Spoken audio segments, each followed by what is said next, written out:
Ooh, gather round, everybody. It's time for Tails the Spooky Ghost to tell a spooky, creepypasta story to you. Now I promise, it's spooky and very scary. Creepypastas. Is it time for me to host another episode of Mystery?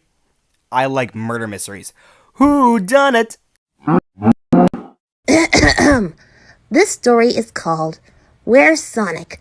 A creepypasta created and read by Miles Tails Prower. I've been a fan of Sonic Boom all my time. My kids used to love the character Tails.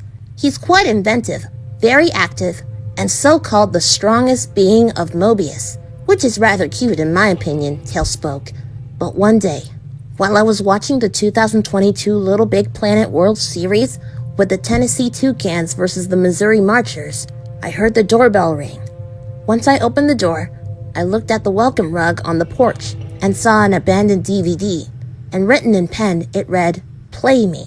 With a confused look on my face, I opened the DVD case and saw Tails' sad face, and next to it, the title read, Sonic? Shrugging it off, I popped it into my DVD player and decided to watch it all together, and then analyzing it afterward. Now listen carefully to the next paragraph I'll spit out to you. What happens next? I wonder. I wonder. Once the DVD was inserted into the record, the Sonic Boom intro played. But what I heard was that the music was slow, distorted, and out of sync. And in the intro, it only showed two characters, Sonic and Tails. The intro, except the music like normal. And in the end, the logo was slightly cracked and covered in mud. Once that was over with, the title card was shown. And in the blur, it showed Tails sitting by the gravestone crying in the mud while the rain poured. The title said, Where's Sonic? Once that was over with, the episode played. But some things were different when I watched this, so I'll explain it to you this way. The camera zooms in on Tails' house. Tails' house was quite aged and almost worn down. The camera then cuts to Tails' room, where he was preparing an invention for Sonic. Tails prepared what's called the water bucket pourer, so-called the bucket pourer. Once he was all finished fiddling with metal and nailing the bucket into the wood with the spring that bends when pushing the button, which was located in the middle of the wood, and all that jazz, he was ready to show it to Sonic.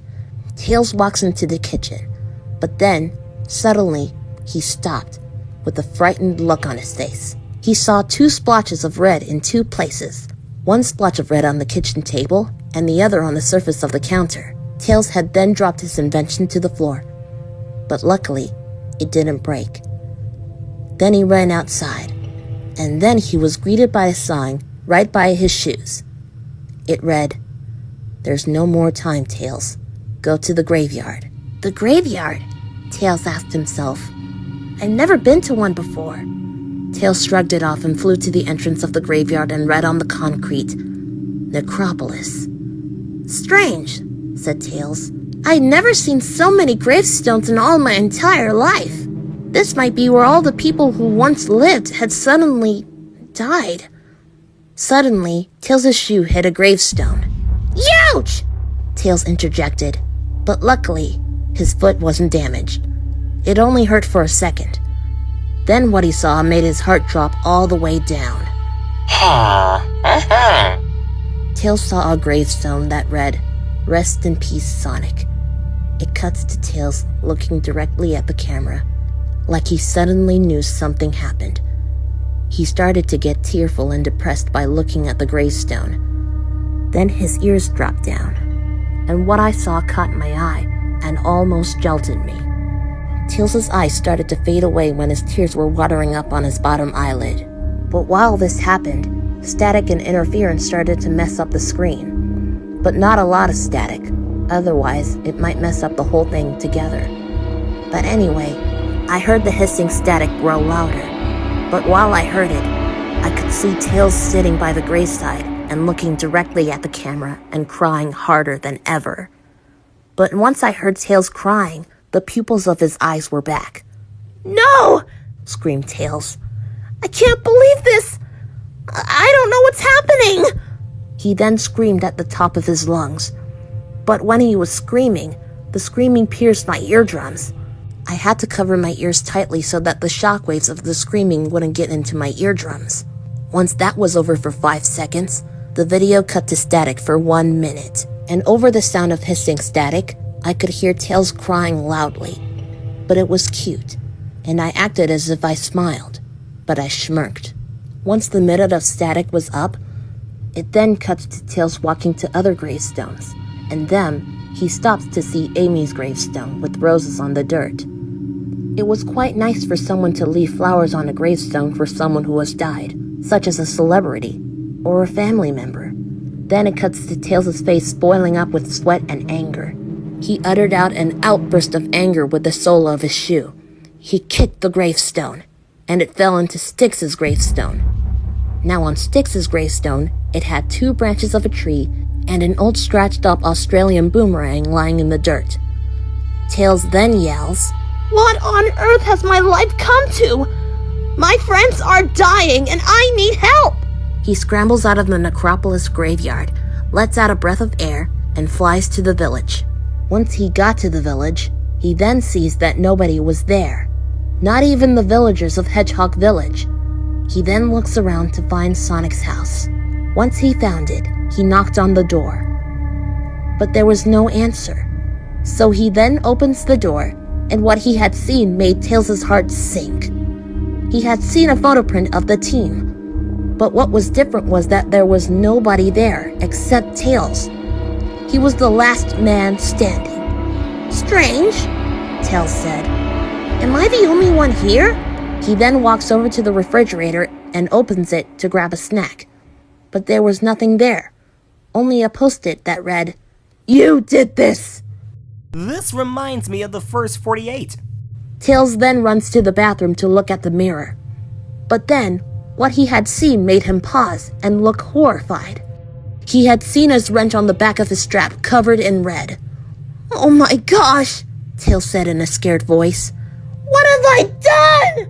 Static rolls for 3 seconds, and then I saw Tails sitting at the kitchen table, looking scared.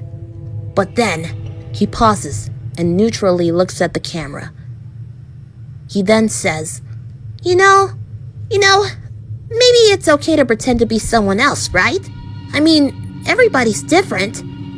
But suddenly Tails stopped mid-sentence, almost towards the end of the beginning, and then he slowly makes an evil grin grow upon his face.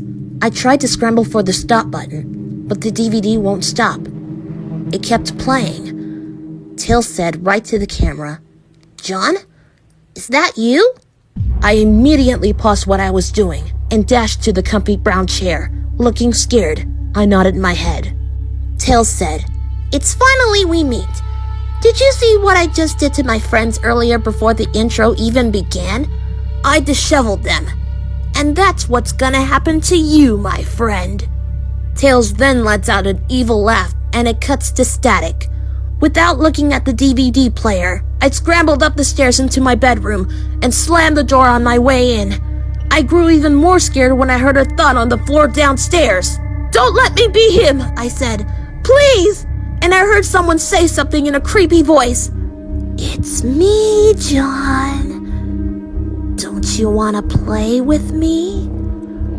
Open up the door and I'll be sure you'll smile." I had suddenly realized that Tails had jumped out of the TV screen and into my house. I scrambled for the telephone to dial 911, but the line was suddenly cut. And suddenly, I heard the door creak open. Then the light started flickering, and once I looked by the door, all I had seen was Tails smiling and holding a sign that said, "Play with me." I grew even more scared than ever. I had to do something to stop the curse. Once I walked to the top stair and to the downstairs, and without looking, I stumbled down to a black background and onto a static platform.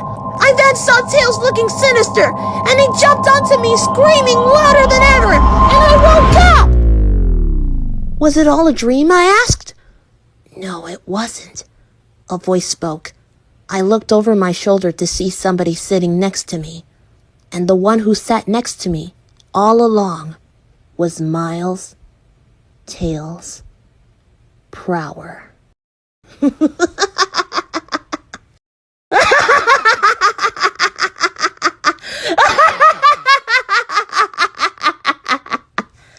So, what do you think?